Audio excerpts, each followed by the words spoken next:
He laughed when he said I'd never amount to anything. He thought breaking me would be the funniest joke of his life, until I decided to break him instead. Stick with me while I share my story, and if it touches you, don't forget to support our channel by hitting that subscribe button, dropping a like, and sharing it with the people you care about. When I met Jason, everything seemed perfect. He was charming, funny, and could make anyone feel special. I thought I had found my partner for life. I was proud of my work as a marketing manager, and I poured my heart into our marriage. At first, it felt like a real partnership, but slowly things started to change. At first, it was small things. A sarcastic comment here, a dismissive remark there. He would laugh at my mistakes, even the tiniest ones, as if it was entertaining. He made jokes about my work, about my ideas, about my friends.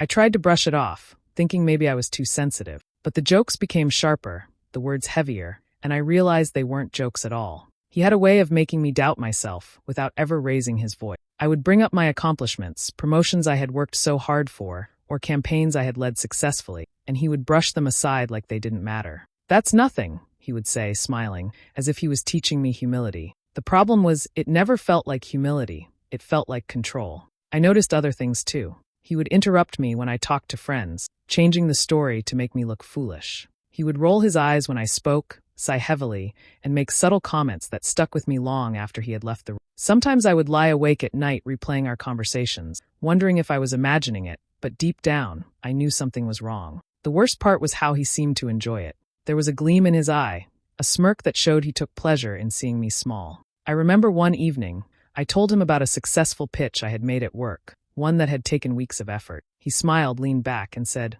"Well, that's cute. I guess you're finally doing something right." His tone was almost sweet, but the words felt like a punch to the gut.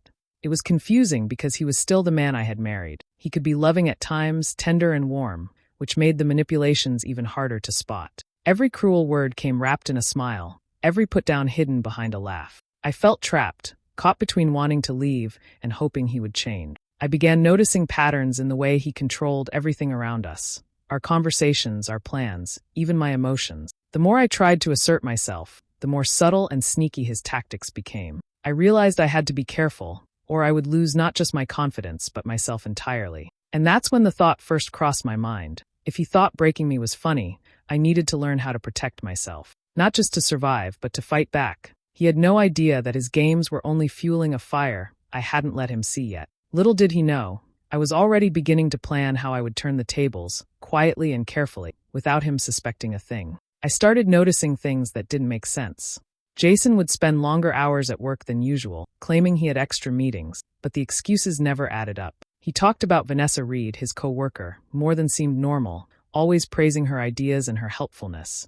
And I began to feel a strange tension whenever her name came up. There was something in the way he smiled when he mentioned her, a softness in his voice that didn't exist with him. I tried to tell myself I was imagining things, but the feeling in my gut wouldn't lie. At the same time, Jason began making subtle moves to cut me off from the people I cared about. He would criticize my friends, saying they didn't understand me or weren't good influences. He made comments about my family, suggesting they were interfering or judgmental. Gradually, I stopped inviting friends over or visiting my parents because it always ended with him giving me a hard time. He framed it as protecting our marriage, saying, "I just want what's best for us." But it felt controlling and isolated. Small arguments started happening more often. At first, it was minor things, how I loaded the dishwasher or the way I organized our schedule. But soon, the arguments escalated into something heavier. He would yell at me for mistakes I didn't make or twist my words to make me feel guilty. Every conversation seemed to have a trap hidden inside it, and I found myself walking on eggshells, careful not to upset him. The tension in our home grew unbearable. I remember evenings where we sat in the same room, barely speaking, while he scrolled on his phone or made calls, completely absorbed in something he refused to share. I felt invisible and powerless. I wanted to ask him if there was something going on with Vanessa, but the fear of his reaction kept me silent. I hoped, naively, that if I stayed calm and patient, he would eventually come back to me, that this strange distance between us would disappear. I realized more and more that I was trapped in a toxic environment. Every time I tried to assert myself, he would find a way to undermine me or make me feel small. I had lost my sense of ease at home, the place that was supposed to be safe. The man I had loved, the one I trusted the most, had become someone I barely recognized. Even with all this, I kept quiet. I didn't know how to confront him without causing a bigger storm. I told myself that things might get better, that he would see how much he was hurting me and change. But deep down, I couldn't shake the feeling that the situation was only getting worse. Every smile he gave me now felt fake, every compliment hollow, and the warmth I had once felt in our home had vanished. I began to understand that my patience alone wouldn't fix this. I needed to find a way to protect myself, to navigate a life where I was constantly being manipulated and emotionally. One evening, I came home earlier than usual from work, hoping to surprise Jason with dinner and maybe a small break from the tension that had been building between us. But when I walked into our bedroom, I saw his laptop open on the bed. Curiosity got the better of me, and I glanced at the screen. My heart stopped when I saw messages between him and Vanessa. They weren't just casual work conversations. They were plotting, talking about how to control my life, how to keep me in my place, while they moved forward with their plan. Every word cut deep. Every line felt like a knife twisting in my chest. I confronted him immediately, my voice shaking, my hands trembling. "What is this?" I demanded, pointing at the screen. Jason looked at me and laughed, the same mocking laugh that had haunted me for months. "You're too sensitive," he said, leaning back casually. "You're being paranoid." "It's nothing, Emily. Relax." I felt the weight of humiliation settle over me like a heavy fog. All the doubts I had been pushing aside, all the small moments I had questioned myself over, now had a terrible clarity. I realized how little he respected me, how little he valued the life and love we had supposedly built together. I wanted to scream, to throw things, to let my anger explode, but I didn't. Instead, I felt an icy, cold clarity take over. I had been hurt, yes, but I wasn't powerless. Not yet. As he smirked, thinking he had won again, something shifted inside me. A spark of determination ignited, small at first, but growing fast. This wasn't just betrayal anymore. This was war. Every humiliating moment, every word meant to belittle me, every subtle manipulation he had used over the months. Suddenly, it all became fuel for what I knew I had to do. I could let him continue to control me, or I could fight back in a way that he would never see coming. I took a deep breath, forcing myself to stay calm in front of him, even as my mind raced. I could feel the fear in my chest, but underneath it, there was a strange strength I hadn't recognized. He thought I was fragile. He thought I would crumble under exposure and embarrassment. But the truth was, I was already planning my next steps, even if he didn't know it. As I closed the laptop and walked away, I whispered to myself, if he thinks I'm weak, he hasn't seen what I'm capable of. That thought anchored me. The humiliation, the heartbreak, the anger, they weren't going to break me. Instead, they would make me stronger, sharper, and smarter. Jason had no idea that this moment, the one he thought made him untouchable, was actually the moment I began plotting his downfall. From that point on, nothing would be the same. I wasn't just a victim anymore. I was someone who had been pushed to the edge, and I was ready to fight back, calculated, patient, and unstoppable. I moved slowly, careful not to make sudden changes that would tip him off. The first thing I did was create a private safety net. I opened a savings account at a small bank across town using only my name and a different phone number. I set up direct deposits from a side freelance client and started funneling a little money each month so it would grow without anyone noticing. Next, I reached out to my sister, Rachel. I hadn't told her everything before because I didn't want to worry her, but now I needed an ally. We met for coffee in a quiet place, and I told her what I could, keeping the worst details brief but honest. Rachel listened, asked practical questions, and promised to be there. She offered a spare key to her apartment and said I could stay there if things ever got worse.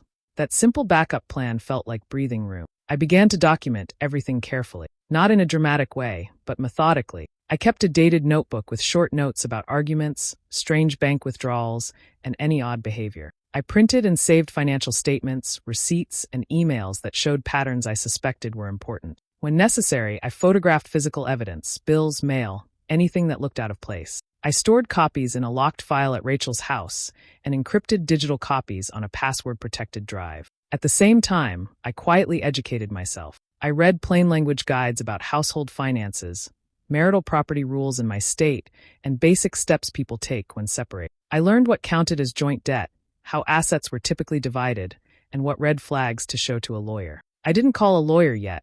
I wanted to avoid alerting him, but I made a list of questions I would ask one when the time came. I also tightened my own finances at work. I negotiated freelance contracts to go straight into my private account when possible and began keeping personal expenses separate. I tracked every dollar, making small adjustments that didn't alarm him but gave me a clearer picture of our real financial situation. At home, I acted like nothing had changed. I smiled more, spoke less about my plans, and let him think his control was still intact. That outward calm was a shield. Inside, I was mapping options. I practiced conversations I might have with banks, landlords, or legal advisors so I wouldn't freeze if someone asked questions. I made a list of trusted friends and professionals I could call on short notice and memorize details I might need for paperwork. The tension was real, managing fear while pretending all was fine, but every careful step made me feel stronger. I wasn't rushing anything. I knew patience would be my advantage. By quietly building resources, lining up support, and documenting facts, I was turning vulnerability into preparation. The quiet planning felt steadying, like building a foundation under a cracked floor. When the time came to act, I wanted everything I needed in place, practical, organized, and ready to protect myself. Jason's arrogance grew every day. He seemed certain that I would never fight back, that I would quietly accept everything he did. He would laugh with his friends and co-workers, boasting about how easy it was to control me, how predictable I was, how little resistance I offered. Every word he said felt like another insult, but I stayed calm and listened carefully. I knew his pride was going to be useful if I played my cards right. I began paying attention to his patterns and relationships.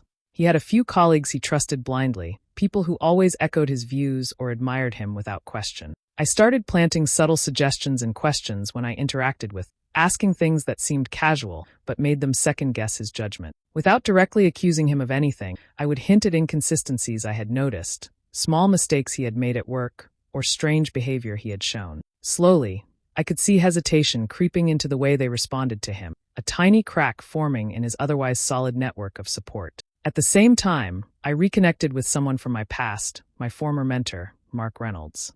I had worked with him early in my career and trusted him completely. I shared just enough of my situation with him to get guidance without exposing everything. Mark helped me understand how to use my professional skills strategically, how to leverage marketing knowledge, persuasive communication, and negotiation tactics to regain control in subtle, practical ways. He encouraged me to think like a strategist, not as a victim, and it gave me a new perspective. Mark also reminded me that knowledge was power. He helped me map out areas where Jason was careless, where he assumed no one was paying attention, and where I could quietly assert influence without alerting him. It wasn't about revenge through confrontation yet. It was about creating opportunities and letting his own arrogance make him vulnerable. Every mistake he made, every careless boast, became a tool I could use to my advantage. Back at home, Jason continued his usual behavior, showing off to friends and colleagues, bragging about his control over me and our life together. He had no idea that while he flaunted his power, I was quietly watching, planning, and gaining leverage. I stayed outwardly compliant, never revealing that I had allies, evidence, or strategies. My calm demeanor became a shield, making him feel untouchable while I silently strengthened my position. I started feeling a new sense of confidence. For the first time in months, I realized that I wasn't just reacting to him. I was anticipating, planning, and taking control in ways he couldn't see. Every careless word he spoke, every smug smile, was feeding my strategy. He thought he had the upper hand, but I was quietly turning his arrogance against him, laying the groundwork for a moment when I would finally take back what he thought he had stolen from me. One evening, while reviewing our finances for my own understanding, I noticed something odd in the joint account. There were withdrawals and transfers that didn't make sense, amounts that were much higher than usual and often labeled vaguely. As I dug deeper, I realized the money was going to places I didn't recognize. A quick search led me to a pattern. The funds were going to cover Vanessa's lifestyle, dinners, trips, and purchases that had nothing to do with our family. The betrayal hit me like a punch.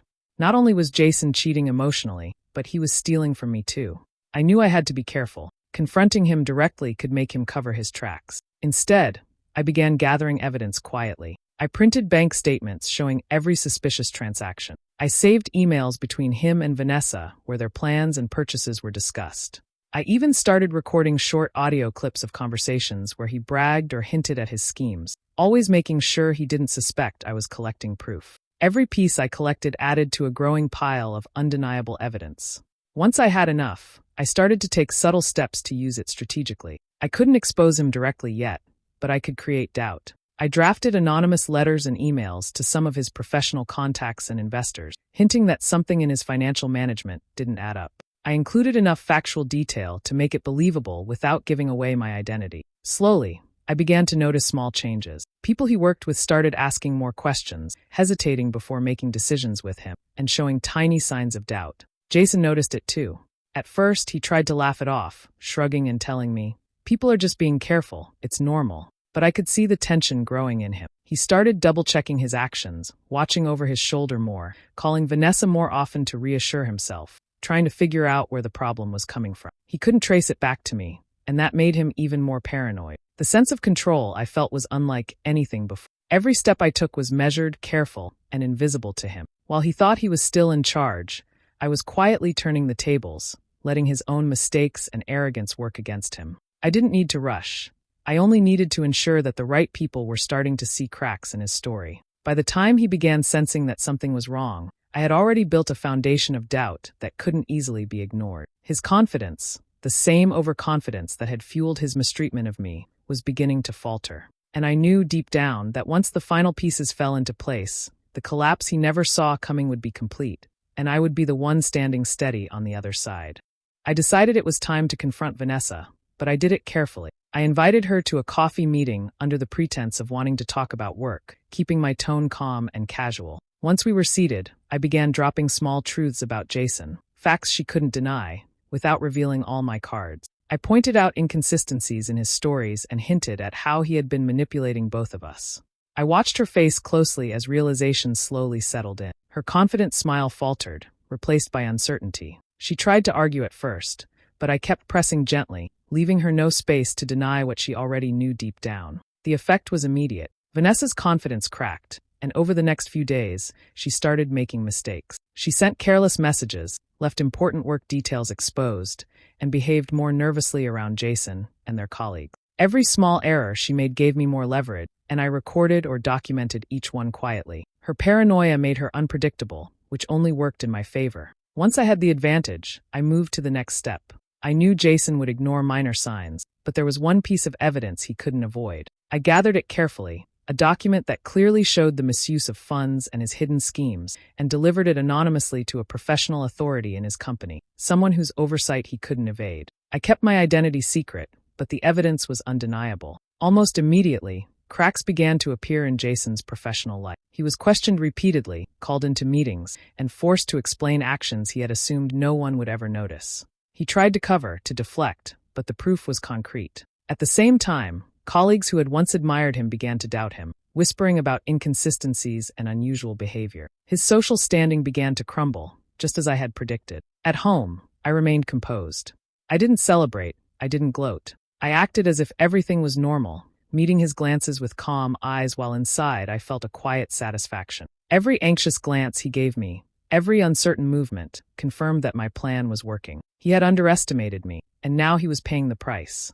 I watched as his arrogance and overconfidence, which had been so carefully built up over months, slowly fell apart. He was losing control everywhere he thought he had the upper hand, professionally, socially, and even emotionally. Meanwhile, I stayed steady, silent, and unshaken, knowing that my timing and preparation had turned his own mistakes against him. For the first time in months, I felt a sense of power that didn't scare me. I wasn't acting out of rage anymore. I was acting out of strategy and patience. Everything I had done, every careful step I had planned, was falling into place. Jason's world was collapsing piece by piece, and I remained untouchable, calm, and ready for whatever came next.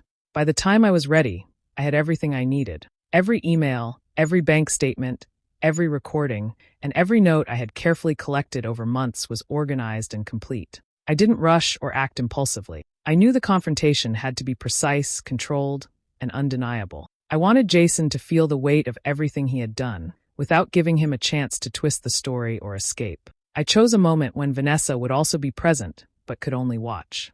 I called Jason to the house under the pretense of a final discussion about us. When he arrived, I remained calm, composed, and quiet. I laid out the evidence systematically, the messages with Vanessa, the financial mismanagement, and every instance of manipulation and lies he had used to control me. I spoke slowly, clearly, and without emotion in my voice, letting the facts speak for themselves. Jason's initial reaction was disbelief. He tried to deny, to laugh, to brush it off. But as I showed each piece of evidence, each undeniable proof, I saw the color drain from his face. His confident smirk was gone, replaced by panic and shock. I could see him struggling, searching for excuses, but there was nothing left to defend. I made sure Vanessa could see everything too. Her eyes widened as the truth became clear, and I noticed her posture shift, the realization settling in that she had been used just like I had. She said nothing, frozen by the facts, and that silence was part of the power I held in that moment. Jason's humiliation was complete. By the time the confrontation ended, he was stripped of the control he had taken for granted for so long. His reputation,